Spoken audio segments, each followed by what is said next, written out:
Uma boa tarde a todos, sejam bem-vindos a mais uma formação do primeiro ciclo de formações políticas da Juventude Trabalhista do PTB. O convidado da formação de hoje é o Dr. Lincoln Seco, professor da USP, historiador e doutor em História Econômica. O tema da formação de hoje é a história da esquerda brasileira. Após a formação, a gente vai abrir um espaço para perguntas e questionamentos para quem estiver interessado. Professor Lincoln, boa tarde. Gostaria de começar?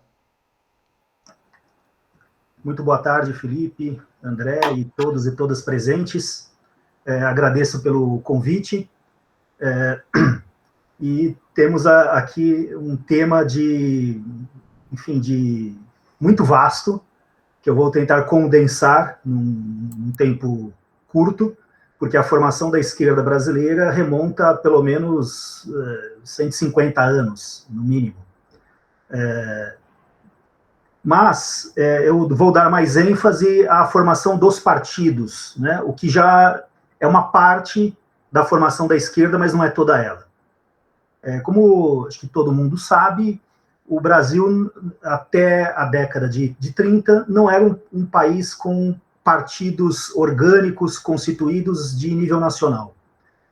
Os partidos da Primeira República, da chamada República Velha, eram partidos das oligarquias regionais, não havia partidos nacionais, e, na verdade, a primeira vez que nós tivemos partidos nacionais competindo num regime democrático foi a partir de 1945, com a nova lei eleitoral, se não me engano é a Lei Agamenon, que é um ministro da Justiça do Getúlio Vargas, que elabora a lei que vai presidir as eleições que ocorreriam no final de 1945.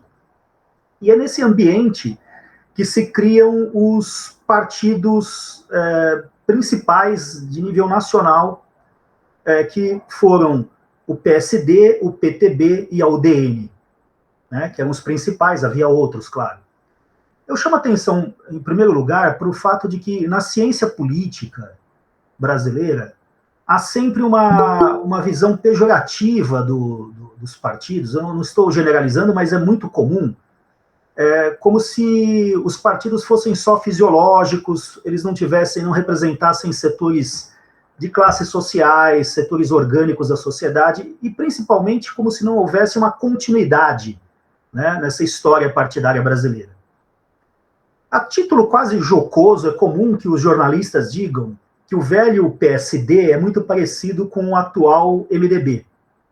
Assim como o velho PTB é parecido um pouco com o PT atual, não dos anos 80. E eu sei que vocês podem debater isso e criticar, né? E que a UDN se parecia muito com o finado PSDB. Né? É claro que não são a mesma coisa. Eu estou contando isso a título mais anedótico, mas para mostrar também que há setores da população organizados que se veem representados por determinadas correntes de opinião que se expressam em partidos e cuja história, na verdade, foi interrompida não por uma debilidade do sistema político brasileiro em si, mas por causa de um golpe de Estado em 64. Em 64, esses três grandes partidos que eu citei anteriormente estavam plenamente constituídos e disputando as eleições. O PTB, o PSD e a UDN.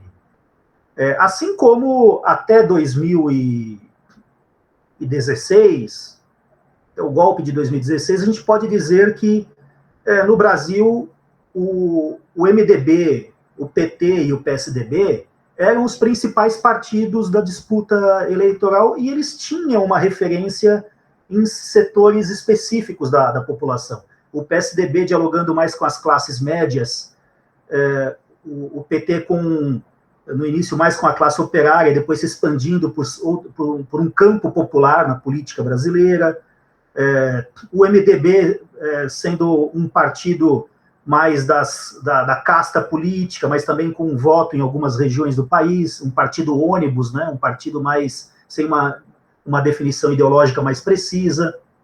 Bom, a gente tem isso lá na chamada República de 46, a República pós-Estado Novo. Então, para a gente entender, vejam, eu não falei do Partido Comunista ainda. né? O Partido Comunista ele tem uma história prévia, que se inicia em 1922, com a fundação do partido, e muitos historiadores dizem que é o primeiro partido nacional constituído, porque é um partido que buscou ter representação e organizações em todos os estados. Apesar disso, eu diria que o PCB foi um partido muito pequeno, né, até 1945. Foi um partido que teve sua importância, principalmente por volta de 34, 35, quando se forma a Aliança Libertadora Nacional, chefiada por Luiz Carlos Prestes, Miguel Costa e outras figuras, né, que vinham do tenentismo. A primeira, acho que, grande associação de caráter nacionalista, com discurso nacionalista, anti-imperialista, então ela foi importante, e o PCB foi uma força importante ali. Só que o PCB, depois, se vocês quiserem, eu volto a esse assunto, mas o PCB ele foi totalmente desmantelado pela repressão a partir de 1938. Né? Quer dizer, o PCB é fundado em 25. Em 35 ocorre a insurreição de 35, a insurreição militar. Ela é derrotada e o partido é quase que destruído por causa do seu vínculo, né, com aquele movimento. Sobram ainda alguns núcleos organizados, principalmente na Bahia e São Paulo. Então o PCB tenta se reorganizar, mas depois há uma nova onda repressiva no início do Estado Novo, especialmente a partir de 38, 39. O partido vai começar a se reconstituir só em 1943. Mas tem aqui uma característica importante do comunismo brasileiro, que eu acho que vai interessar muito aos companheiros da juventude do Partido Trabalhista, que é a seguinte: o PCB, de 22 até 35, é um partido que usava um discurso voltado para a classe operária, aliança da classe operária, primeiro com a pequena burguesia tenentista, depois com os camponeses, mas um partido que não colocava como centro ainda uma aliança de classes em torno do nacionalismo.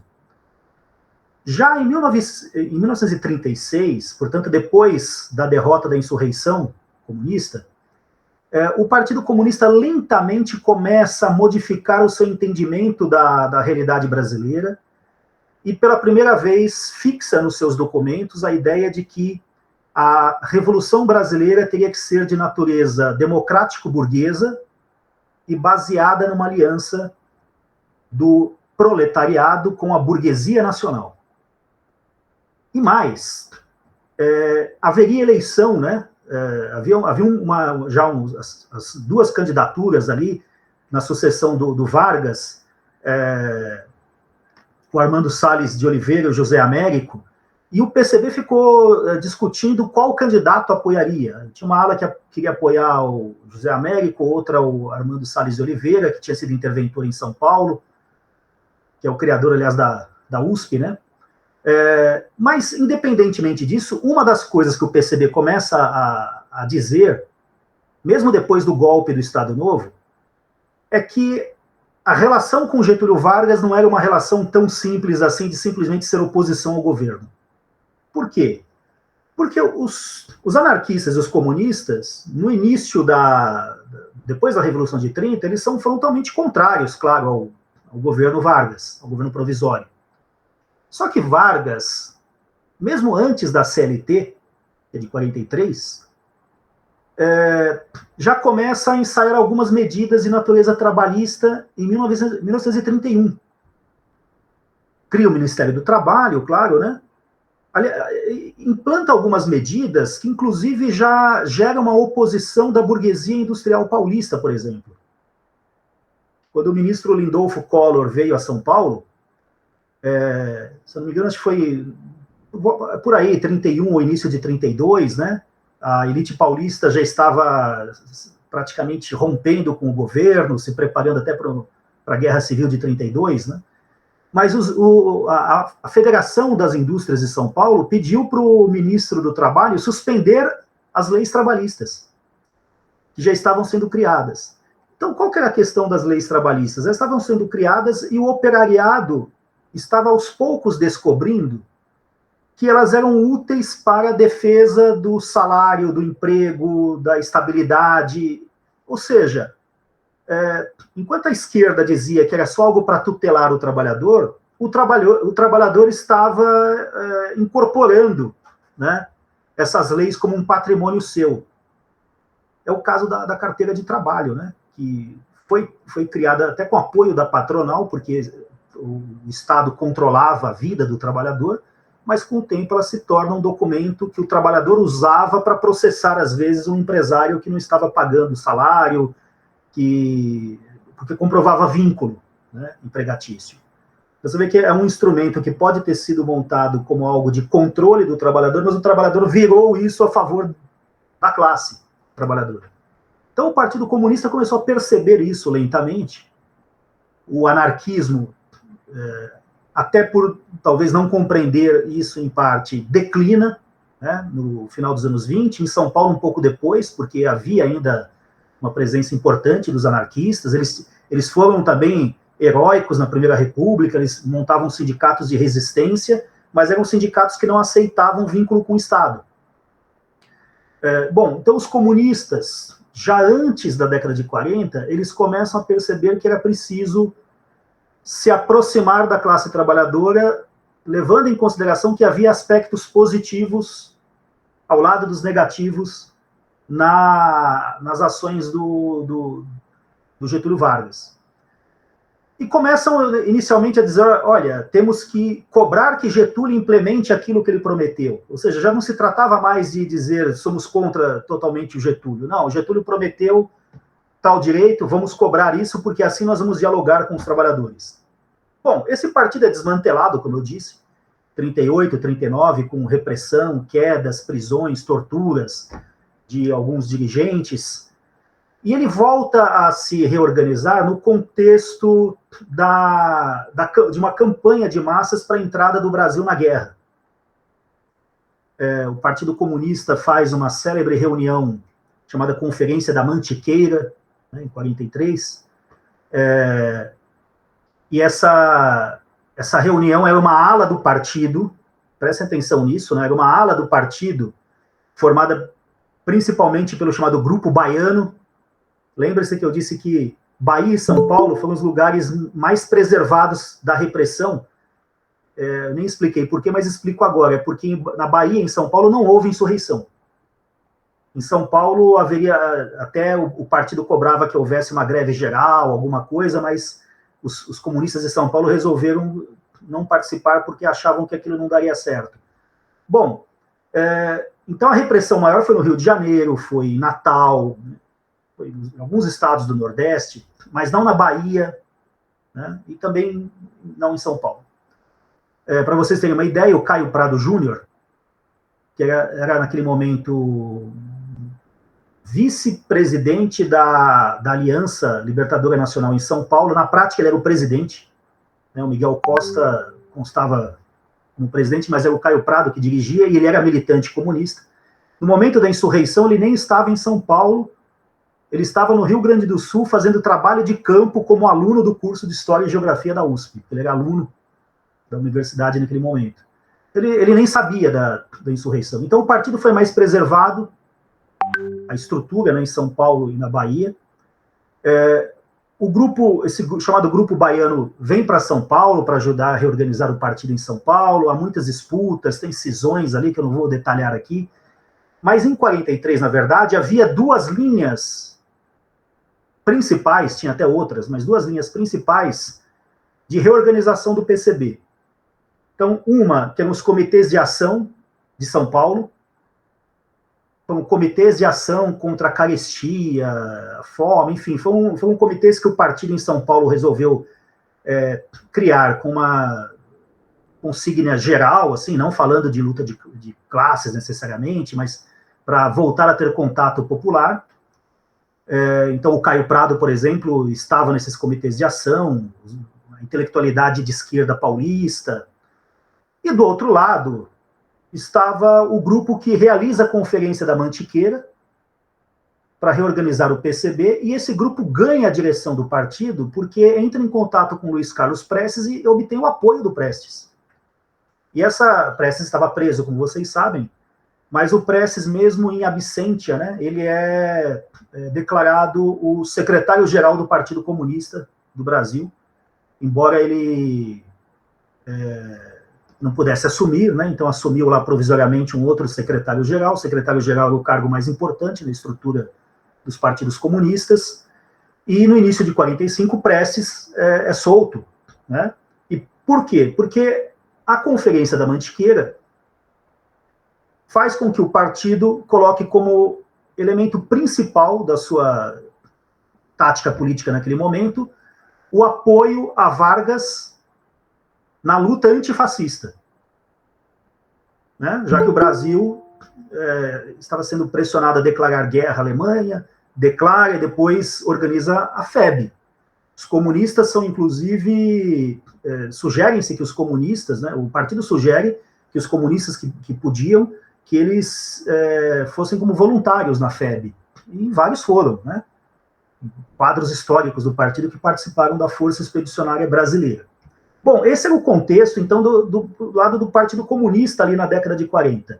Ele, na prática, se alia ao Getúlio Vargas.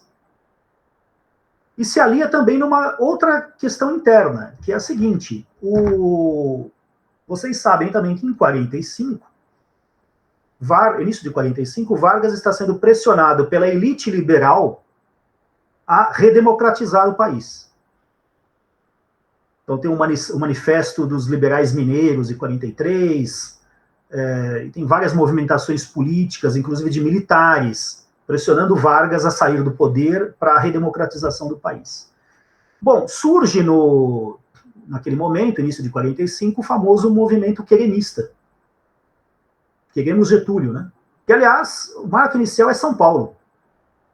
Um protesto de trabalhadores em São Paulo contra uma manifestação de alunos da Faculdade de Direito da USP, do Largo de São Francisco, que era uma manifestação contra o Vargas, que era uma manifestação de liberais, até havia comunistas também ali. Só que o povão vai lá e desbarata a manifestação na paulada, gritando queremos Getúlio. Não é um movimento, claro, apenas espontâneo, nada é totalmente espontâneo na história, né? Surge uma estrutura, diretamente o Ministério do Trabalho passa a apoiar o movimento querenista, enfim, há uma organização porque é do interesse do Vargas, mas ao mesmo tempo o governo Vargas oficialmente não apoia, né, o movimento. Eu diria para vocês que, vejam, o PTB ele nasce naquele momento, ele nasce no final de 45. E eu diria que o PTB ele é resultado, em primeiro lugar, do queremismo, mas o queremismo é um fenômeno conjuntural. Ele dura alguns meses só. É um movimento de massas de apoio ao Getúlio Vargas, né? Mas não só do queremismo, porque o PCB também entra no queremismo, então não é uma coisa que vai dar só no PTB. Há queremistas que depois não vão para o PTB, mas ele foi uma fonte importante para o partido. O partido está sendo organizado, na verdade, em 45, paralelamente ao queremismo, porque o Getúlio Vargas não queria o envolvimento do Estado e nem do PTB com aquele movimento. Embora fosse um movimento popular, ele podia inviabilizar no curto prazo a formação do PTB. O PTB ficaria vinculado a um movimento que poderia ser questionado, ele queria ser um partido registrado, um partido da ordem, um partido, enfim, para disputar as eleições. Então, uma outra fonte que eu acho que é importante na formação do PTB naquele momento, evidentemente, são os sindicatos. E aí, não só os sindicatos, e a legislação trabalhista, né, eu acho que são uma outra fonte histórica da formação do Partido Trabalhista Brasileiro. Porque, os sindicatos é óbvio, o Partido Trabalhista nasceu principalmente para dar uma organicidade em nível nacional para os sindicalistas que se formaram e, enfim, durante o Estado Novo, alguns até antes, né, mas que tinham referência na legislação trabalhista do governo Vargas. A própria legislação trabalhista também integra o arcabouço ideológico do PTB, e eu acho que isso é uma coisa importante também que a gente pode debater mais depois, porque não se tratava só de defender uma lei, a CLT, porque se tratava também de defender a ampliação de direitos trabalhistas. Então, acho que tem que prestar bastante atenção nisso, porque o PTB foi, às vezes, pela literatura de ciência política, visto como um partido só, um partido pelego, partido para defender o Vargas nos meios trabalhistas, o partido defendia as leis trabalhistas, mas o principal é se manter nos cargos sindicais, os sindicatos eram tutelados pelo Estado e etc. Não é que isso não existisse, mas acontece que o PTB tinha nas suas resoluções a defesa da CLT e a ampliação dos direitos trabalhistas. E essa ampliação, naturalmente, colocava o partido potencialmente em conflito com o empresariado, com a burguesia, no médio prazo. Eu acho que, acho que eu fui... Tentei ser claro nesse aspecto, espero que tenha sido. O que eu quero dizer assim, não é um partido só da máquina getulista, é um partido que vai além dessa máquina, potencialmente. Até porque tem uma coisa que também pouca gente diz, é que o próprio Getúlio ele é modificado pela relação que ele estabelece com o movimento popular e trabalhista na década de 40. O Getúlio de 50 é muito diferente do Getúlio de 30, de 37. Tem continuidades também, o Getúlio tinha uma orientação positivista e que incorporava também o lado do trabalho, a defesa de direitos sociais, ele tinha isso também, mas ele é muito modificado pela relação que ele estabelece com os sindicatos. E quando ele apoia a criação do PTB, ele já tem discursos, vale a pena depois vocês procurarem, alguns discursos surpreendentes, são discursos sociais democratas, discursos trabalhistas e discurso socialista. O Getúlio chega a defender o socialismo. Bom, alguém vai dizer, mas o modelo dele era o Partido Trabalhista Inglês, né? Havia alguns PTBistas ali que tinham como modelo o Partido Trabalhista Britânico. Mas o Partido Trabalhista Britânico, ele não é esse de hoje também, né? Ele era um partido que tinha era um partido de esquerda, de verdade. Inclusive com participação de marxistas no partido.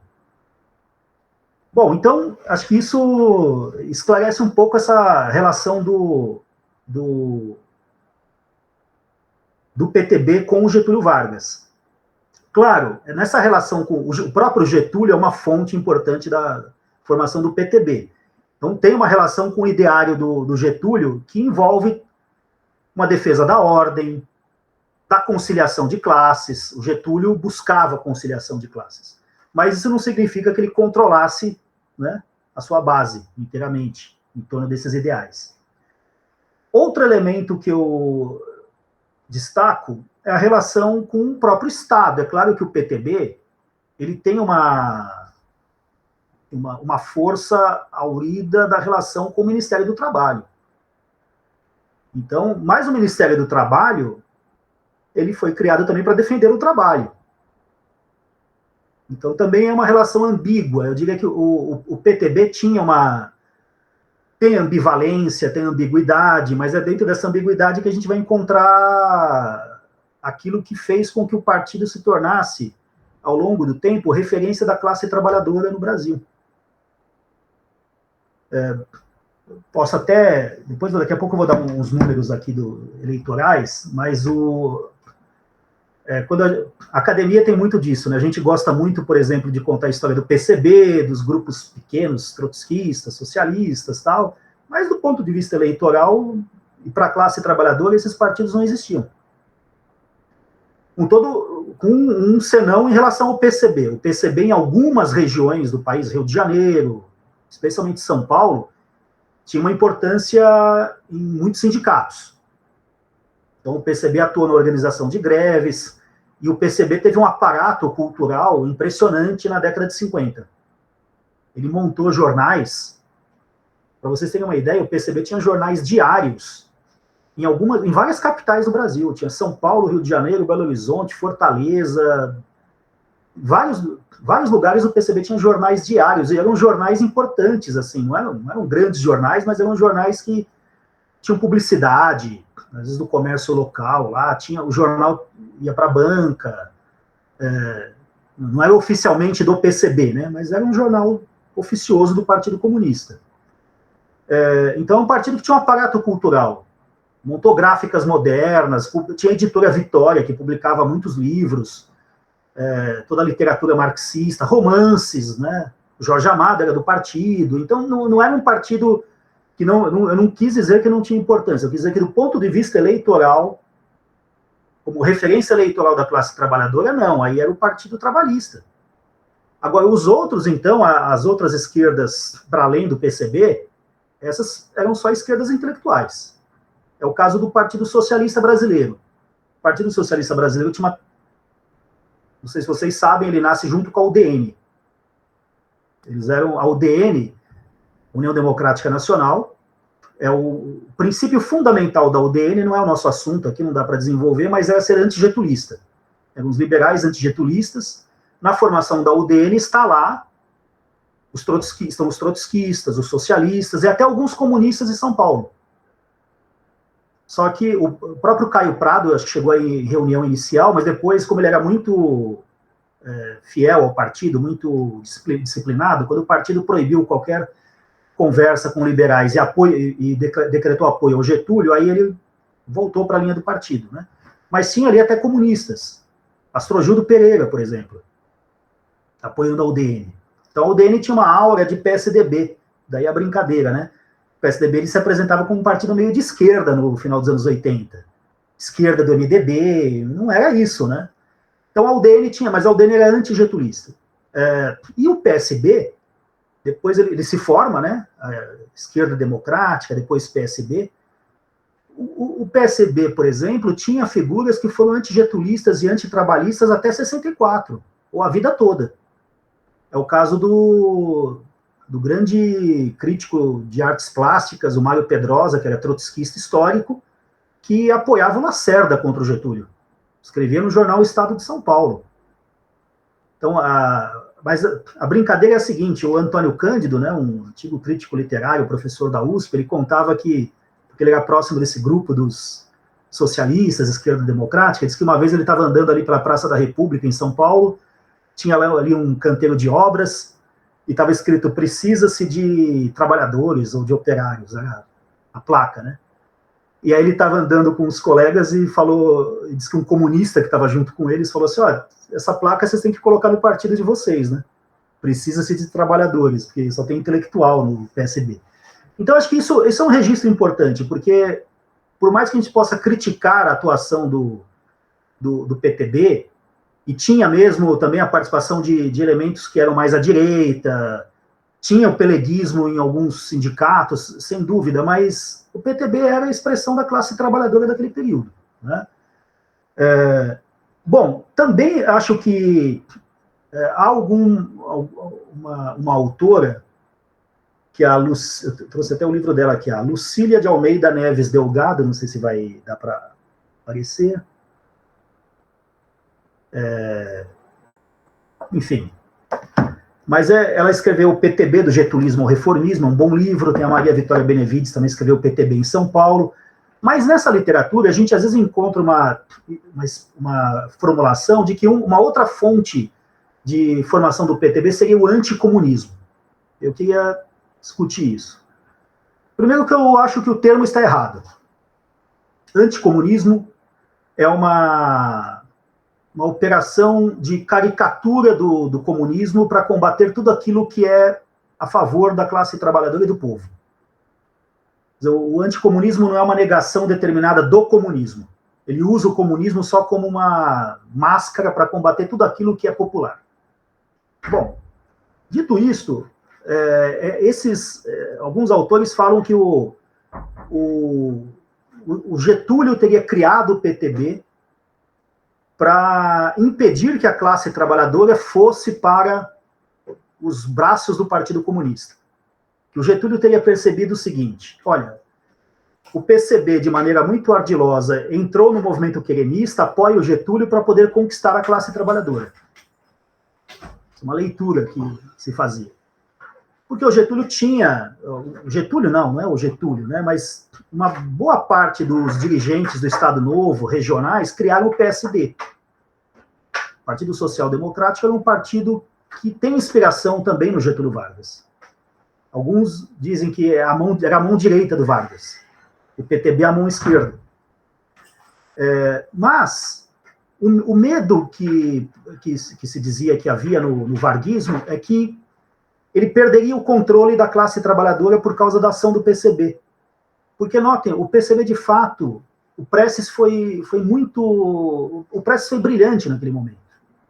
Porque o Prestes fez uma coisa que no resto da América Latina não foi feito, especialmente no caso da Argentina. Por exemplo, na Argentina surge o fenômeno do peronismo, que é concomitante ao Vargas, porque em 45, nós estamos falando de 45, o Vargas, ele vai, acho que tem até anotado aqui, o Vargas sofre o golpe de Estado em 18 de outubro de 45. É muito próximo do Dia da Lealdade na Argentina, que é quando a classe trabalhadora liberta o Perón. Os militares e a direita estavam espalhando a ideia de que o Vargas tinha uma aliança com o Perón, isso durou até toda a década de 50, né? Que ia criar uma república sindicalista no Brasil e na Argentina, já tinha essa conversa, né? Bom, então, ali se cria o 45 PSD, se cria o PTB, e o PTB teria sido criado por quê? Porque o Prestes teria percebido que para o PCB, o melhor não era ser contra o Vargas, era ser a favor. E por que ele é brilhante? Porque a Argentina fez o caminho contrário, a Argentina se uniu com os liberais, contra o Perón, e o partido ficou marginalizado da classe trabalhadora na Argentina. Enquanto que o PCB no Brasil, não. Fez o caminho contrário da Argentina. O Vargas, o Prestes, apesar de... O Prestes tinha sido preso, perseguido, tudo isso, mas o Prestes pensava no partido, né? O Prestes pensava na classe trabalhadora, não pensava na vida pessoal dele, portanto, não nas questões pessoais dele com o Getúlio Vargas. Então, ele pensa, olha, a saída é apoiar as massas trabalhadoras porque elas são varguistas. Então, o PCB tem que entrar no queremismo, defender a Constituinte, a democratização, mas com Vargas. Isso é visto por alguns autores como uma ameaça que leva o Vargas, então, a apoiar o Partido Trabalhista para barrar o comunismo. Olha, então... Tem uma verdade nisso? Bom, um pouco de verdade pode ter em qualquer coisa. Claro que existia uma competição com o Partido Comunista. Então, o PTB, ele disputa com o Partido Comunista também os sindicatos, especialmente na década de 50, em São Paulo, por exemplo. Mas não é uma coisa de todo o Brasil, isso. Então, é claro que tinha algo de anti-PCB, uma disputa com o PCB. Mas isso não é anticomunismo. Essa é a diferença. Você ser contra o Partido Comunista não quer dizer que você é anticomunista. Quer dizer que você está disputando com o Partido Comunista uma mesma base social. E quem milita sabe que você xinga o cara que está mais perto de você, né? Ele também te xinga, mas em momentos decisivos, muitas vezes vocês estão juntos. É normal. Então, acho que essa literatura, ela usa o termo incorreto, que é o anticomunismo seria uma das fontes do PTB. Bom, para acelerar aqui, eu queria só falar de uns dados. Vejam só. O PTB, quando ele é criado, ele disputa as eleições em 1945, apesar do Getúlio sofrer um golpe, né? Tem as eleições para a Assembleia Constituinte. O PSD tem 52,8% dos votos, é o maior partido do Brasil. E por que o PSD tem esse sucesso? Porque o PSD é formado por antigos interventores nomeados pelo Vargas, pela clientela desses interventores nos estados. Então, ele já tinha uma organização prévia. Ele se utilizava da organização das máquinas dos estados, né, das regiões do país. Em seguida, vem a UDN, que obteve 29% dos votos. E depois o PTB só teve 7,7%. Uma votação pequena. O PCB teve uma votação surpreendente, ele teve 10% dos votos para presidente depois. elegeu Prestes como senador, uma bancada de deputados federais, vereadores e deputados estaduais por todo o país, né? Eu até acho que uma coisa tem que ser mais mapeada ainda, essa influência do PCB nas câmaras municipais, por exemplo. No Rio de Janeiro, foi expressiva a votação do PCB. No ABC Paulista. Né? Mas mesmo assim, o PCB era menor que o PTB, então, e depois ele foi cassado. Né? Em 47 começa o processo de cassação do PCB. Bom, aí depois tem o PSP, que é um partido mais paulista, o Partido Social Progressista, do Adhemar de Barros, e pequenos partidos tiveram 5% mais ou menos. Bom, eu vou pular agora para 1962, só com relação aos números aqui. O PSD, que tinha 52,8%, nas eleições de 62, obteve 30,3%. Vejam que caiu de 52% para 30%, ao longo da década toda de 50, né? A UDN tinha 29%, caiu para 23,4%. O PTB, que tinha 7,7%, subiu para 29,8%, praticamente do mesmo tamanho do PSD. E o PSP, que eu citei, o Partido Social Progressista do Adhemar, ficou na mesma, de 4,9% foi para 5,4%, e como eu disse, é um partido com mais presença regional paulista. Os pequenos partidos subiram de 5,6% para 16%. Uma certa fragmentação aí numa parte do eleitorado. Mas o que tem de importante nesses números? É que o PTB, quer dizer, o PSD, ele é um partido de centro e que sustenta no parlamento o governo, os governos. Essa é a vocação dele, é garantir estabilidade para o sistema político. É o que o MDB fazia na Nova República, né? Só que a UDN, ela nunca teve votação suficiente para chegar ao poder. Então, a UDN, alguém vai dizer, mas o Jânio Quadros foi eleito presidente, né? Ficou 6 meses e foi pela UDN, mas o Jânio nunca foi da UDN. O Jânio, aí foi um casamento de conveniência que durou alguns meses, né? O Jânio não era da UDN, o Jânio é um caso à parte, é político paulista, enfim, era popular, mas é um caso à parte. A gente pode até discutir, mas é outra coisa.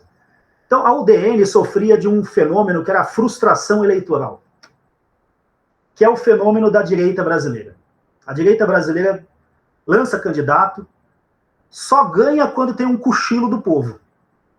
Mas depois o povo logo se corrige. Foi o caso do Collor, por exemplo, né? As pessoas elegeram o Collor, primeira eleição depois da ditadura, mas aí ele sofreu impeachment e sumiu. Bom, então a UDN não ganhava a eleição porque o programa da UDN era um programa antipopular. Um programa liberal só pode ser um programa antipopular. Quer dizer, o Brasil está constituindo... o Brasil tem um modelo nacional desenvolvimentista, há uma aspiração também pela democracia, então a democracia começa a ser construída. Esse era o que congregava as forças de esquerda, de centro, né?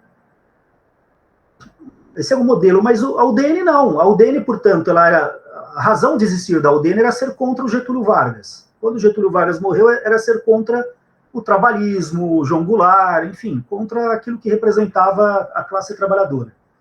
A frustração eleitoral da UDN faz com que ela se torne um partido golpista.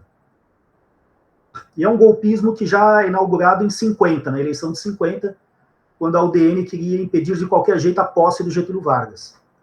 E para isso a UDN passou a frequentar os quartéis. Então eles ficavam nas portas dos quartéis, igual esses de agora, que ficam aí no Brasil todo, batendo palma para os soldados. A UDN fazia isso. E aí a UDN, os mais importantes da UDN eram convidados para dar palestra na Escola Superior de Guerra.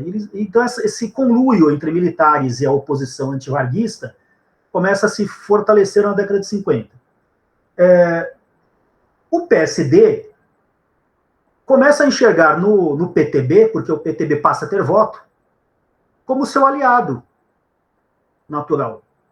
Já que a função do PSD, é claro, eles têm uma clientela política, eles querem se reproduzir nos cargos, isso é normal da vida política de qualquer país, gostemos ou não, mas ele passa a sustentar uma aliança com o Partido Trabalhista. O Partido Trabalhista, claro, chegou ao poder com o Vargas, né, em 50. Depois, na eleição de 55, tem até o golpe, o contragolpe, para o Juscelino não assumir, mas o PTB apoia o PSD. Eles estão aliados. Depois com o João Goulart também. Bom, o que se discute é que o crescimento do PTB ele foi acompanhado também de uma certa radicalização do partido.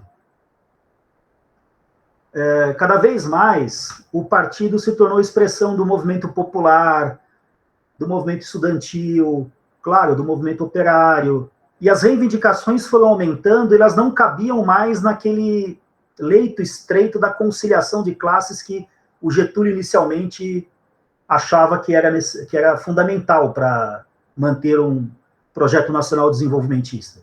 Porque para o Getúlio, o jogo político não é um jogo, é um jogo de ganha-ganha.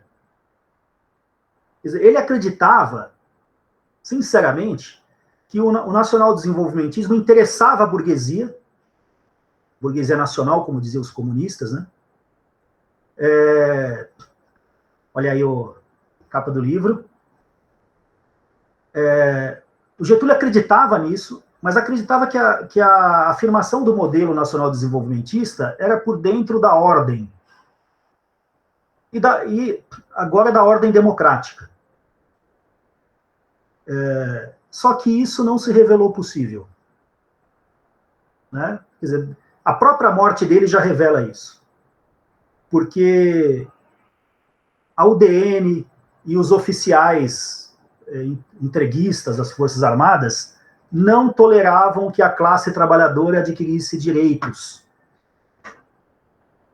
Então, por exemplo, o caso do aumento de 100% do salário mínimo pelo ministro João Goulart.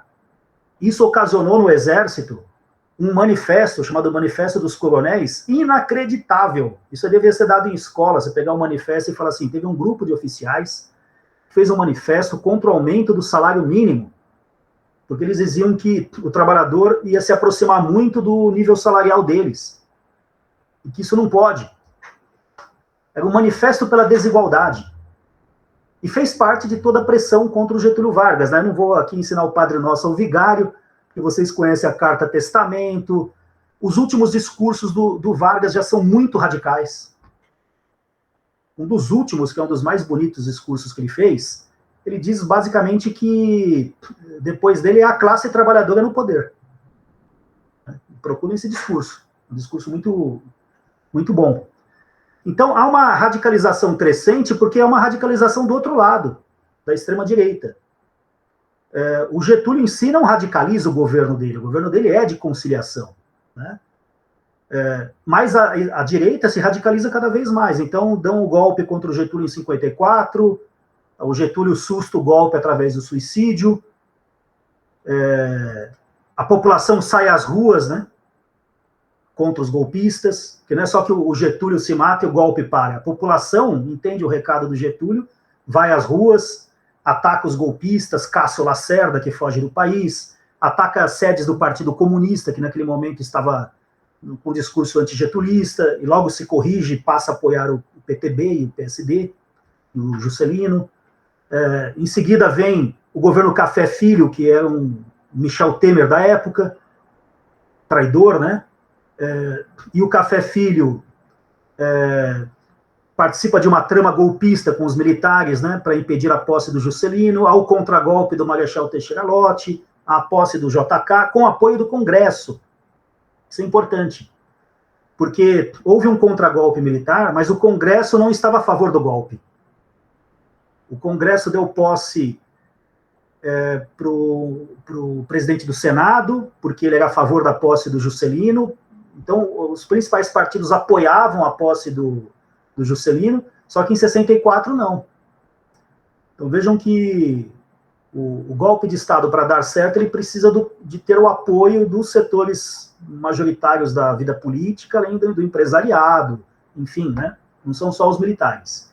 Bom, então acho que assim, o PTB, quando há o golpe de 64, ele é o partido que está no poder, ele é o partido da classe trabalhadora e ele é o partido mais popular. Então, de certa forma, o golpe foi contra o PTB. Né? Claro, foi contra o povo brasileiro, foi contra os comunistas, contra os sindicatos, direitos trabalhistas, contra tudo. Mas o partido que foi derrubado foi o PTB. Estava no poder. Daí a importância histórica dele, que eu acho que é pouco valorizada. Bom, isso interrompe aqui a nossa história, né? Porque depois você tem a ditadura que permite só a existência do MDB e da Arena, Aliança Renovadora Nacional. Eu não vou falar aqui do MDB, mas também não quero dizer que ele não teve importância nenhuma, né? Ele é um partido que se tornou uma frente, com todos os defeitos dele, especialmente a partir de 74, ele é uma frente democrática. Os comunistas, vários grupos comunistas entram no MDB, né? Só que o MDB não é de esquerda, embora houvesse comunistas ali. E o Partido Comunista, se tem uma coisa que os comunistas sabem fazer, é sobreviver na clandestinidade, né? Quer dizer, se tem um aprendizado que o movimento comunista histórico teve, foi o modelo leninista. Então não é à toa que os partidos comunistas, eles sobreviveram ao nazismo na clandestinidade, enquanto que os partidos sociais-democratas foram dizimados, porque eram partidos eleitorais, de massas, com lideranças públicas, né?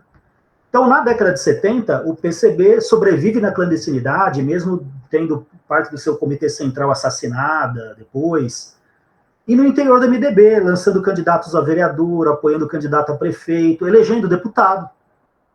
Às vezes um é descoberto, a ditadura caçava, mas o partido ele cresceu eleitoralmente. De 74 até 82, até as eleições de 82. Então ele era um partido razoavelmente importante em 82, mesmo sendo ilegal. Para vocês terem uma ideia, a bancada do PCB em 82 era maior do que a do PT. E a do PT, a maior parte da votação do PT era só em São Paulo. A do PCB era em vários estados do Brasil. Bom, só que durante a década de 80, na reorganização da esquerda, bom, aí tem o pluripartidarismo, a formação do Partido Democrático Trabalhista, também Padre Nosso para o Vigário, então não vou falar da briga pela sigla do PTB, a Dona Ivete Vargas, então tem a formação do PTB, figuras históricas do trabalhismo, muito além do Brizola e do Darcy, o Roger Ferreira, socialista, histórico, enfim, tem a formação dos partidos. Só que o PT vai, aos poucos, despontar como o partido que será hegemônico no campo da esquerda. O PT tinha como adversário, no plano sindical, e dizia isso, o Lula disse isso. Eu escrevi um livro, né, um parêntese, que chama de História do PT. Vocês podem procurar. Ali eu cito uma frase do Lula, em que ele dizia em 85, olha, o nosso maior problema é a existência do PCB. Nos sindicatos, ele está falando dos sindicatos. Os comunistas ainda são uma ameaça para a CUT nos sindicatos. Então havia uma disputa com o Partido Comunista. O Partido Comunista não era irrelevante. No final da década de 80, ele tinha mais de 100 mil filiados. E do ponto de vista eleitoral, a grande questão era com o PDT. O grande adversário. Porque era a corrente trabalhista disputando a esquerda com o PT. E isso só se resolve em 89, nas eleições de 89. Porque nas eleições de 89, por uma margem muito pequena, o Lula vai ao segundo turno e o Brizola não. Então, eu acho que, a partir de 89, aí se estabelece a hegemonia petista no campo popular, que é um campo popular da política que é formado lá na década de 40. Que tem os sindicatos, movimentos sociais, não é uma coisa, também é uma outra mistificação feita por alguns dirigentes petistas da época, né, que o PT inventa o novo sindicalismo, que o PT cria todas as organizações de esquerda do nada, e que atrás, na história pregressa, só tinha autoritarismo, peleguismo e etc. A gente viu que a história é muito mais complexa, mas esse era um discurso também natural de um partido que queria se afirmar, né, na luta política como uma alternativa à esquerda trabalhista, então isso resolve naquele momento. As razões disso, eu acho que na campanha eleitoral, o PDT ele não conseguiu, quer dizer, na década de 80, na verdade, o PDT não conseguiu se enraizar nos estados. Muito, talvez, aí eu estou falando de uma coisa mais achismo agora, mais uma opinião, quem viveu o período só, não estudei o PDT daquele período. Mas, talvez pelo fato de que o Brizola queria priorizar a formação do partido nos dois estados onde ele era mais forte, né? Rio Grande do Sul e Rio de Janeiro. Ele tinha sido eleito governador no Rio de Janeiro. Não sei, o modelo, talvez que ele pensasse, é que a partir do estado, que era o exemplo do PSD, né? Era mais fácil você começar a criar capilaridade para o partido. Mas é uma hipótese. Mas o fato concreto, aí já não é hipótese, é que o PT em 89 estava organizado praticamente em todo o país. Enquanto que o PDT, não. Então, o PDT teve dificuldade. Já vou. Passo, André. O PDT teve muita dificuldade em São Paulo, mas aí não tem a ver com a opção do Brizola. O PTB histórico tinha problemas em São Paulo. O PTB tinha uma concorrência em São Paulo do janismo e do ademarismo, que eram forças populares. Então, em São Paulo, eu vi o Brizola em São Paulo, fui assistir. O problema está gravando, mas eu posso dizer publicamente, sem problema. Eu já era petista, na verdade, mas eu votei no Leonel Brizola no primeiro turno. Porque, naquele momento, mas eu era muito jovem e entendia que ele era o melhor candidato para derrotar o Collor no segundo turno. Mas, bom, enfim, o Brizola teve o apoio muito concentrado nesses dois estados, Rio de Janeiro e Rio Grande do Sul. E o PT teve muito apoio nas capitais do Nordeste, por exemplo. Então, o PT já era um partido nacional. Eu acho que o PDT ainda não era como tinha sido o PTB. Essa talvez seja uma explicação. Mas, para terminar, passar aqui para o André fazer um comentário, mas eu acho que esse foi o pulo do gato ali. A partir de 89 se estabelece uma hegemonia petista no campo da esquerda, que, apesar de tudo, dura até hoje. Né? Mas é isso. Vamos aí para o debate. Só comentando aqui um pouco sobre a sua contribuição sobre o fracasso, né, do PDT de se nacionalizar, e você marcou corretamente, a estratégia do Brizola era, a partir de líderes locais, regionais, fundar o partido a partir meio que uma imitação do que tradicionalmente o trabalhismo fez em relação aos seus movimentos a nível nacional. Então tinha o Getúlio, e o Getúlio era o que dava coesão para essa massa de trabalhistas, etc. Nessa figura, nessa personalidade. De certa forma, fazendo também, claro, que ele bem aproximando as coisas, que não é bem assim. Mas, de certa forma, o Brizola enxergou nisso a oportunidade. Pega no Rio Grande do Sul, tinha agora me fugiu o nome. Só porque eu vou comentar, foge o nome. Mas o sujeito que era negro, desculpa lembrar dessa forma, mas... O governador? Isso. Alceu Colares? Isso, Colares. Tinha o Colares, a grande figura do Rio Grande do Sul, daí no Rio de Janeiro tinha ele mesmo. Ele tenta colocar em estados figuras de proeminência, só que ele teve uma dificuldade porque ele estava exilado, né? Então ele não tinha contato imediato. Então acho que primeiro, a principal dificuldade do PDT nesse momento tenha sido primeiro ser fundado no exterior. Eu acho que isso é relevante. O PDT foi fundado no exterior, o PT foi fundado no Brasil. E a outra dificuldade é essa questão de escolher líderes, e justamente por quê? Por um motivo que está mais embaixo, que não tinha uma formação partidária, não tinha um partido estabelecido de baixo para cima como tinha o PT. O PT, como você falou nas suas aulas, ele surge em diversos lugares do Brasil. Falar que o PT nasceu em um lugar é diminuir ele. O PT surge em vários cantos do Brasil, e para surgir nesses vários cantos do Brasil, por surgir em vários cantos do Brasil, ele se faz mais forte. Então, acho que sua linha é totalmente correta. Ele se nacionaliza antes do que o PDT.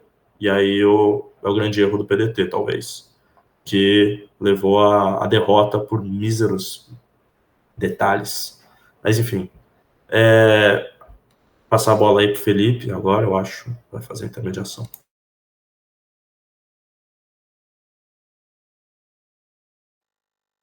Pronto, ativado. Tendo encerrado aqui a fala do professor, eu acho, vamos abrir para perguntas. O André já iniciou com o comentário dele, vamos ver se mais alguém tem interesse. Lucas. Opa, boa noite, pessoal. Boa noite, professor. Fala sempre muito boa. Professor, aproveitando o seu trabalho, né, sobre a política editorial dos partidos de esquerda, né, na Ateliê, queria que o senhor comentasse um pouco sobre essa questão da formação política da esquerda, se o PTB tinha uma política de formação, de publicação de livros de esquerda.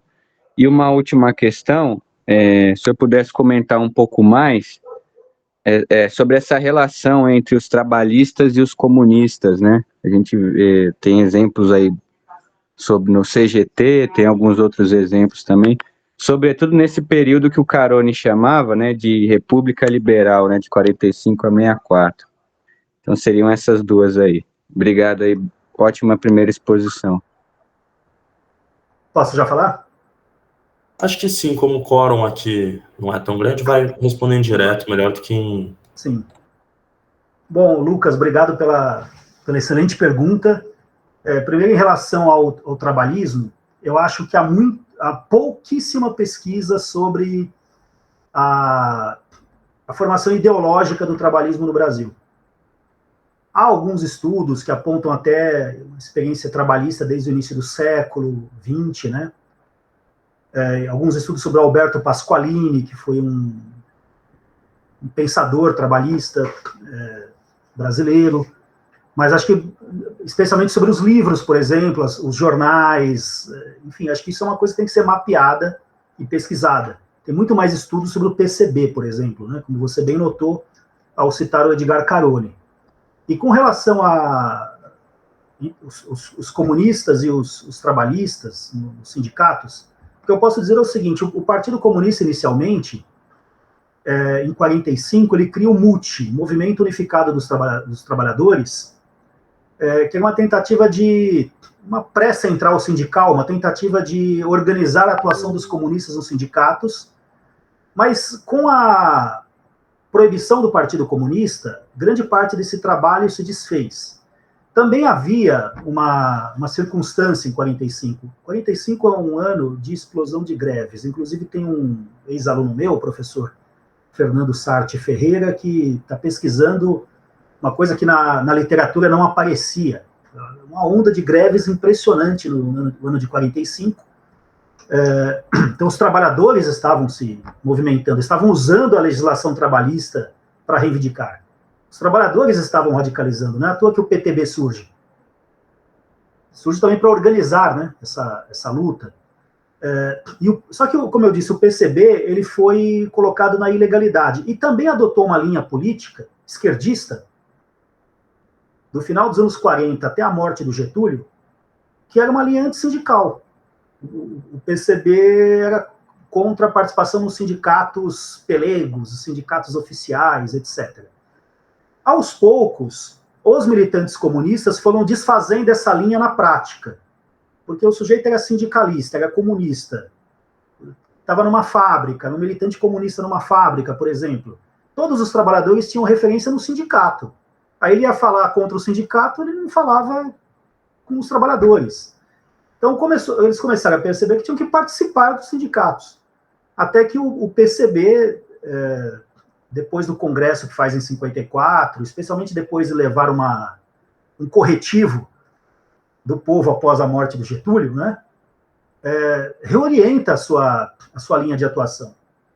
E aí os comunistas passam a atuar de maneira mais decidida nos sindicatos oficiais.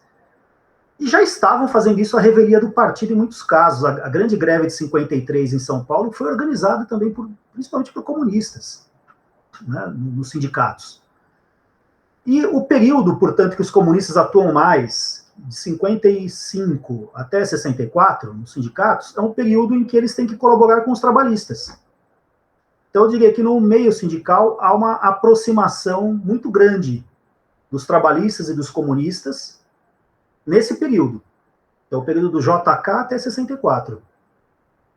Claro que havia disputas, enfim, mas eu acho que predominou mais a colaboração. Também por quê? Porque o Partido Comunista ele tinha um ideário comum com o trabalhismo, que era o nacionalismo. Porque o que era o trabalhismo? O trabalhismo era a corrente que defendia o modelo nacional desenvolvimentista e a democracia. A gente esquece da democracia, mas isso era um ideário do trabalhismo. Por quê? Porque sem a democracia não haveria a possibilidade do povo usar o seu único instrumento de interferência no poder, que é o voto. E o Getúlio falava isso. Dizia, o voto é a arma que vocês, trabalhadores, têm. Então, o PTB era isso, era o ideário, o modelo nacional desenvolvimentista, portanto, a defesa da nação, da soberania da nação, a questão social trabalhista, claro, os direitos dos trabalhadores, aí era a natureza de classe do partido, e a democracia. Então, o PCB basicamente passou a defender isso, especialmente depois de 58, né? O Lucas deve conhecer bem aí o período em que o partido, depois do 20º Congresso do PC soviético, o partido reorienta sua linha política, que é a defesa da atuação na ordem, na democracia e etc., que é a mudança que depois gera a oposição que forma o PCdoB, né? Tem toda uma história aí do comunismo que você conhece. Mas eu diria que foi mais de colaboração do que de atrito, né, nesse período. Eu não sei se eu respondi a pergunta, se era essa, mas... E com relação à primeira, da literatura trabalhista, fica o convite aí para você e outras pessoas pesquisarem, porque precisa ter um levantamento, um catálogo, um levantamento, um estudo, né, sobre essa literatura. É isso. Professor, agora uma pergunta minha. Pode ser uma pergunta bem básica, mas é realmente... vou abaixar a mão aqui. É algo que eu nunca consegui de fato compreender nas minhas leituras. Qual que era a do PSP e a do Adhemar de Barros? Porque eu nunca consegui compreender bem o posicionamento geral ideológico deles. Eu sei que o Getúlio tinha alguns acordos com o Adhemar em questão eleitoral antes de se suicidar, mas eu não estou ciente do que o Adhemar defendia de fato e qual que era o posicionamento do PSP no geral. Boa questão, porque é uma questão bem paulista que você fez, né? Embora você seja carioca. Por quê? Porque é uma força um tipo de força política que se estabeleceu principalmente em São Paulo. Não que o Rio de Janeiro não tivesse isso, claro. Eu acho que o lacerdismo no Rio de Janeiro tinha um pouco disso. Mas o lacerdismo era também... tinha um discurso moralista da UDN. E não era esse o caso desse setor da política paulista que eu chamaria de direita popular. Mesmo direita é um termo ambíguo para esse setor pelo seguinte: o Adhemar de Barros, ele era primeiro, o Adhemar de Barros era um interventor que o Getúlio nomeia para não colocar no poder nenhuma figura da elite tradicional paulista que era antigetulista. Então, o Adhemar não era um político de tradição em São Paulo, mas ele se aproveita do período em que ele é interventor no Estado, ou seja, governador, para criar uma grande máquina de propaganda. Inclusive usando rádio, né? E também para fazer obras que tinham impacto na cidade, que apareciam para a cidade. É o que a literatura chama de populismo, mas eu não gosto do termo, nem mesmo para o Adhemar. Eu acho que ele era um político popular mesmo. E em 45 ele faz uma aliança com os comunistas. O Partido Comunista apoia o Adhemar. Ou seja, o Adhemar fazia discurso para todas as correntes políticas, né? Depois ele reprime os comunistas, depois de ganhar as eleições. Ele é ambivalente, mas para você ter uma ideia, em 64, primeiro ele apoia o golpe, mas ele depois se coloca contrário à ditadura. Qual que era o lema que se atribui a ele, né? Rouba, mais faz. Que é o lema que depois é atribuído ao Paulo Maluf, que é uma continuidade do ademarismo, na década de 80 e 90, mesmo no 2000. E o janismo? O janismo também, assim, o janismo é parecido também, porque o janismo e o ademarismo têm o apoio mais das camadas médias em São Paulo. É isso que faz com que, em São Paulo, os partidos nacionais tenham mais dificuldade de se estabelecer aqui, em São Paulo. Porque não é só o PTB. O PSD e a UDN também têm dificuldade de ganhar eleição em São Paulo. Por causa da presença do ademarismo-janismo, que é uma corrente popular e, ao mesmo tempo, conservadora. Expressa as classes médias, mas também disputa setores de trabalhadores. É complexo mesmo. Assim, não dá para. Qual que é o ideário da... O Jânio, a diferença do Jânio para o Adhemar é que talvez o Jânio ele tivesse uma inclinação maior para o discurso moralista. Então, nisso isso permitiu que ele se aproximasse da UDN por um curto período. Então, ele tinha o discurso varre, vassourinha, etc. Mas, fora disso, também era um político clientelista, como o Adhemar. O Adhemar, ele, quando era... E o Jânio também, quando eles eram governadores, o que eles faziam? Primeiro, eles criavam máquinas na cidade toda, e depois no estado, o Adhemar já tinha no estado, máquinas de sustentação de pequenos grupos que os apoiavam. Então, por exemplo, os comitês de apoio do Jânio Quadros, comitês eleitorais, depois que ele ganha a eleição, se tornam as sociedades amigos de bairro. Uma coisa que hoje pouca gente conhece, mas a cidade de São Paulo tinha muita sociedade amigos de bairro, com sede própria que o Jânio tinha dado. Depois essas sociedades saem do controle do Jânio, tem uma vida própria. Mas no início são comitês eleitorais dele. O Jânio e o Adhemar também distribuíam lotes de terra na periferia. Então, eles tinham uma relação clientelista, mas ao mesmo tempo uma relação que atendia demandas populares. Ou seja, se você me pergunta qual que é a definição ideológica, é direita, esquerda, eu acho que eles tendiam mais para, especialmente o Jânio, para a direita, para o conservadorismo, mas eles eram populares. Essa é a questão. Acho que, enfim, aí deve dar uma longa discussão, porque que São Paulo, que tinha talvez o proletariado industrial mais numeroso, tinha o capital industrial financeiro mais importante, só que não tinha os partidos que representavam o capital e o trabalho. Né? Porque o PTB tinha dificuldade de se estabelecer em São Paulo, dizem até por brigas do próprio PTB nacional. Brigas de interesses, enfim. Mas aí eu não sei. Dizem que os gaúchos não queriam que o PTB crescesse muito em São Paulo, os cariocas também não, mas aí eu não entro nessa questão. Mas o fato é que o PTB não se implementou em São Paulo como fez em outros estados, e nem a UDN. Então, a política de São Paulo ficou um pouco à parte. Mas, enfim, eu respondi não respondendo, porque o problema, acho que não é meu, é do fenômeno. É um fenômeno de difícil compreensão, adhemarismo e janismo. Eu diria, é uma corrente um conservadorismo popular, que existe em São Paulo desde os anos 40 até hoje. Mas foi uma boa explicação, mesmo que seja algo complexo de se dar uma resposta definitiva, ainda deu para ser uma boa explicação e compreender o que foi o fenômeno. Obrigado. É tão popular que eu tenho um tio que ainda é janista até hoje, ademarista, malufista e agora bolsonarista.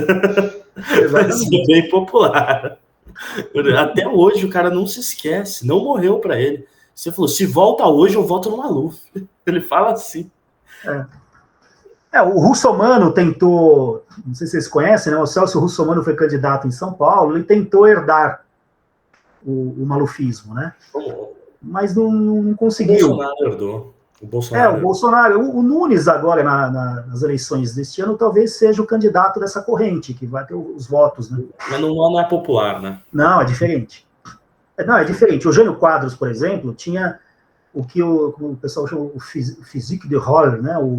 Ele tinha um jeito para coisa. Então, todo mundo que viveu a época conta a história do Jânio Quadros, né? O meu pai era da Força Pública e disse que uma vez estava fazendo segurança num comício, estava tendo um comício do Jânio no largo na Praça do Patriarca. Ele disse que depois vê os políticos falando, o Jânio desce, senta na guia, né, na meio-fio, tira um pão com mortadela do bolso e começa a comer. É o primeiro mortadela.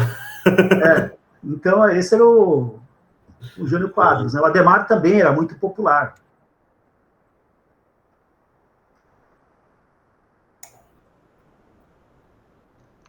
Só uma coisa que eu queria acrescentar, tem acho que na Fundação Getúlio Vargas do Rio de Janeiro, eles mantêm lá no site um dicionário da vida política brasileira muito bom. E tem um verbete sobre o Adhemar de Barros, que é um verbete muito bom, um sujeito antigo que escreveu, e que mostra essa ambivalência do Adhemar e até esse último Adhemar, que se insurge contra a ditadura. Então, vale a pena, para quem quiser conhecer o ademarismo, ler esse Eu vou dar uma olhada, com toda certeza. Obrigado pela recomendação. O André mandou um link aí no chat para quem tiver interessado também. Beleza. Giovanni levantou a mão, querida. Boa tarde, quase boa noite, gente. Professor, muito boas suas colocações em sua aula. De certa forma, isso nos enriquece. Eu gostaria mais de fazer uma pergunta mais assim do ponto de vista ideológico. Os comunistas, atualmente e historicamente, defendem a tese da Revolução Brasileira, né? E aí vem falando dessa Revolução Brasileira, o João de Manuel fala sobre isso e tal, mas isso, historicamente, né, o Prestes falava sobre isso. Então, existe essa tese da Revolução Brasileira, que hoje é muito levantada, né, pela esquerda radical. O trabalhismo abraçou a ideia da Revolução Brasileira, o PTB historicamente abraçou essa ideia. Existe, de certa forma, essa aliança aí entre trabalhistas e comunistas em torno desse tema da Revolução Brasileira, com a própria ideia do ISEB, Caderno do Povo Brasileiro. Quando o PCB ficou ilegal do ponto de vista, ficou meio que no limbo, houve filiações de comunistas para o PTB, né? Então existe também essa relação de trocas entre comunistas e trabalhistas, né? Isso é histórico, e isso a gente estaria assim vendo que isso se revelaria como assim hoje, claro que hoje, obviamente, né, ninguém sabe como é que vai se articular isso. Mas o senhor acha que historicamente existe essa aliança entre comunistas e trabalhistas? Obrigado, Giovanni. Claro que sim, né? Aquele período, especialmente a partir do governo JK até 64, era bastante forte a proximidade. Mas era uma época diferente da nossa hoje, porque você fala em Revolução Brasileira, naquela época a revolução era um termo do debate político nacional, e a ideia de Revolução Brasileira era discutida por todos os grandes intelectuais brasileiros. E mais, os intelectuais, em sua maioria que discutiam isso, não estavam na universidade.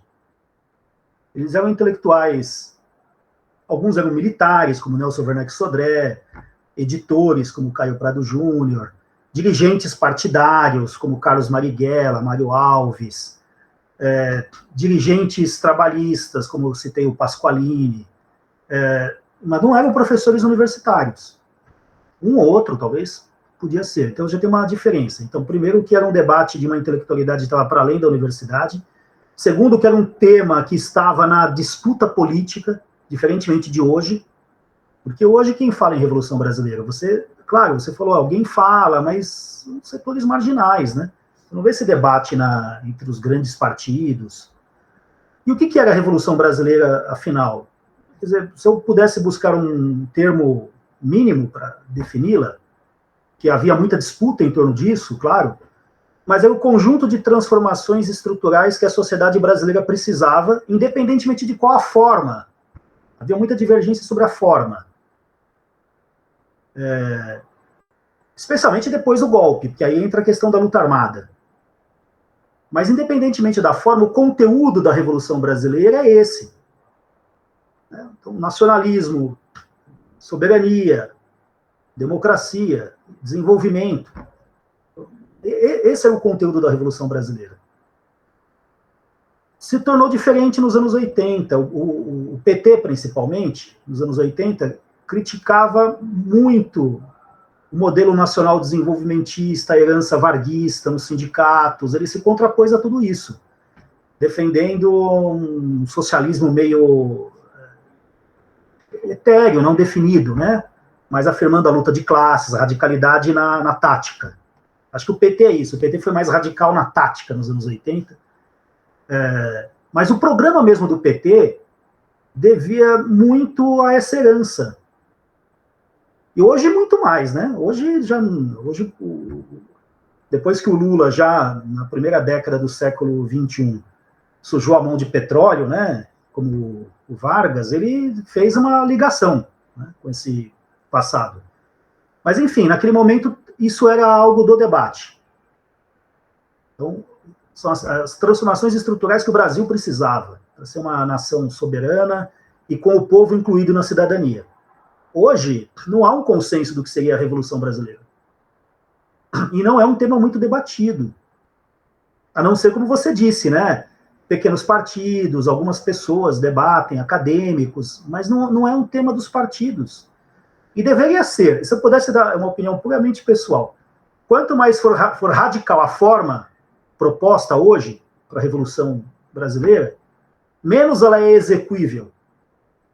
Porque o mais importante é a radicalidade do conteúdo. O programa é o mais importante. Porque, obviamente, hoje não existe nenhuma possibilidade no nosso horizonte político de ter luta armada, de ter uma revolução clássica, como foi a soviética, ou a cubana, etc. Pode ser que no futuro isso mude. Mas hoje a gente tem que tratar de como a esquerda pode ter um conteúdo que seja revolucionário, mas que seja viável para o povo, com o instrumento que o povo atualmente tem, que é o voto. Não é a minha vontade pessoal, nem a sua. Por mim, podia explodir tudo, vamos tomar o poder, né? Eu prefiro isso. Mas não é isso que está no nosso horizonte político, eu acho. Mas é muito boa essa questão.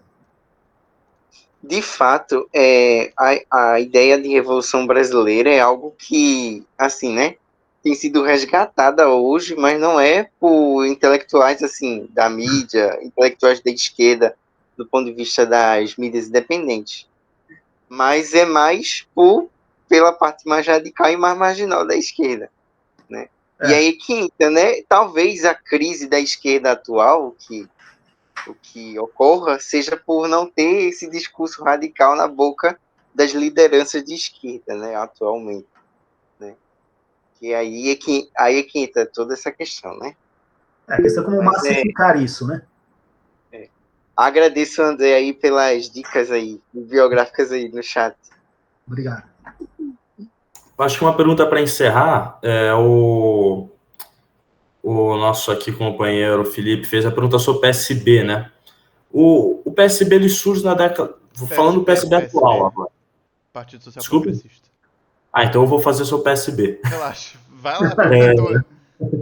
Eu escutei errado, mas vamos lá. O PSB ele surge bem antes, assim, a gente pode falar que em 1930 1983, o Getúlio faz uma reunião, tenta fundar um PSB. A gente já pode puxar até mais para trás, existiram núcleos regionais de PSBs por todo o Brasil, em estados deslocados, mas a gente sabe que o PSB, de fato, surge a nível nacional a partir da democratização depois do Getúlio Vargas, né, depois do Estado Novo, e posteriormente, depois do golpe de 45, e posteriormente na redemocratização em 82. 82 já estava o PSB, enfim. Com a redemocratização, o PSB surge, com a RAIS, etc. Primeiro, existe conexão entre esses dois PSBs, existe uma linearidade entre esses dois PSBs, e qual é o projeto inicial, pelo menos incipiente, daquele PSB do Arraiz, do Mangabeira, etc. O que ele significa? Assim? Olha, também é uma questão muito boa, porque assim, existe uma tradição socialista brasileira que remonta ao século XIX, final do século XIX. Naquele livro que o Lucas citou, A Batalha dos Livros, da editora Atelier, eu fiz uma lista na Primeira República dos partidos socialistas existentes, que é o que você disse, eram partidos locais. Sempre havia uma tentativa de criar um partido socialista brasileiro, mas na verdade ele acabava sendo um partido de um estado, às vezes havia partido numa cidade.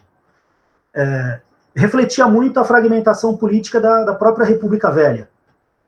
Também as dificuldades de integração de transporte do país e comunicação, tudo isso, claro. Mas tanto o socialismo quanto o anarquismo, na Primeira República, eles não conseguem ser nacionais. O PCB seria o primeiro, mas o PCB é um partido também muito pequeno. Tem núcleos muito pequenos nas regiões do país. Como você disse, tem tentativas, as tentativas de criação do PSB, elas são contínuas. Tem na década de 20, depois da Revolução de 30, como você citou, porque o Getúlio trouxe socialistas para dentro do governo, depois da Revolução de 30. E alguns tenentes tentaram criar partido socialista.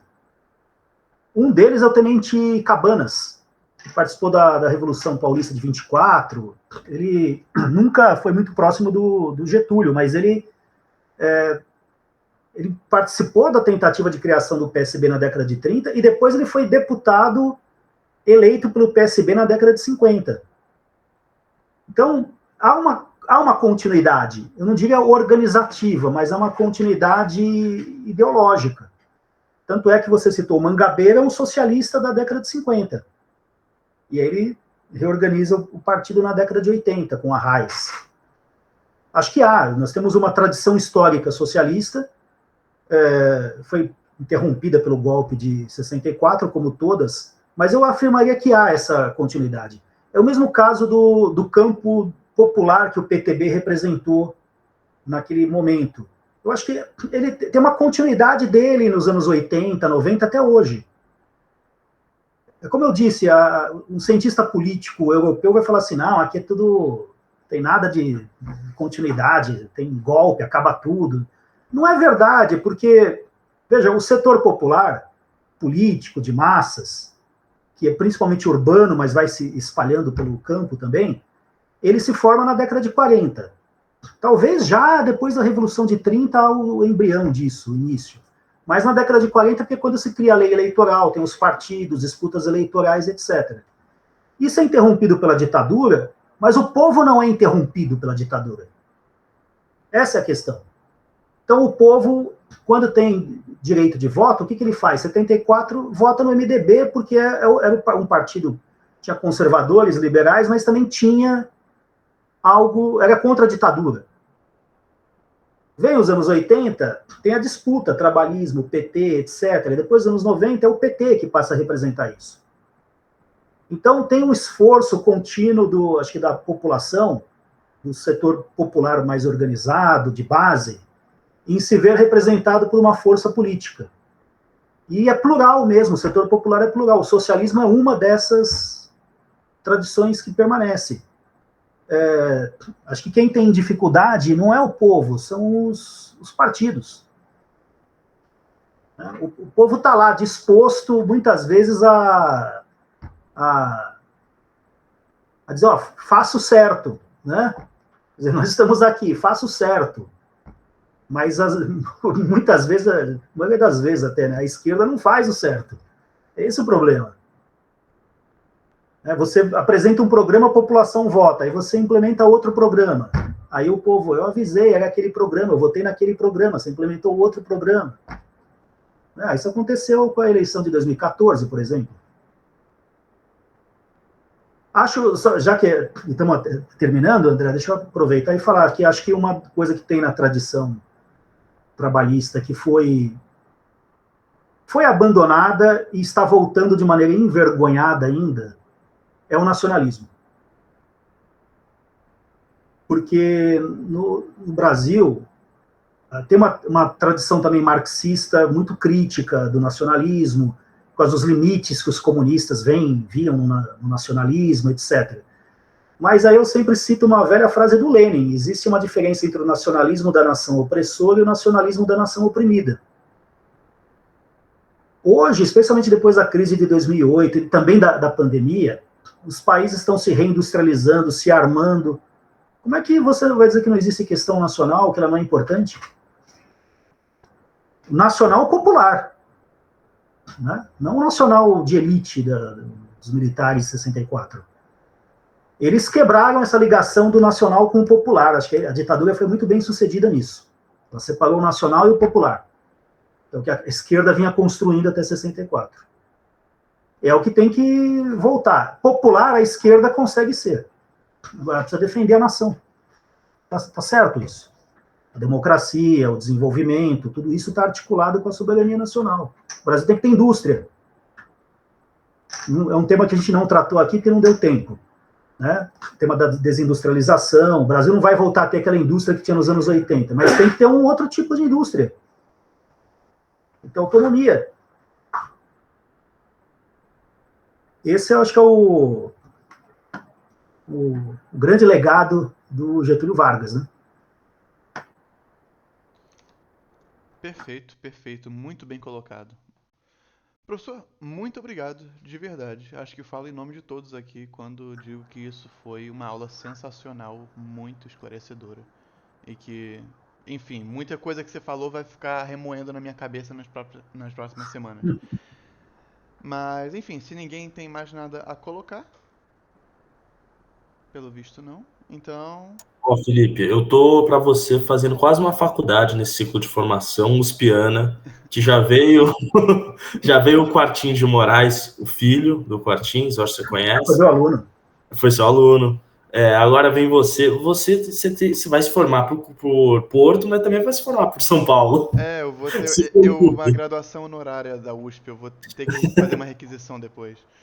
E olha que a USP tem problemas históricos com Getúlio Vargas, né? Pois, realmente.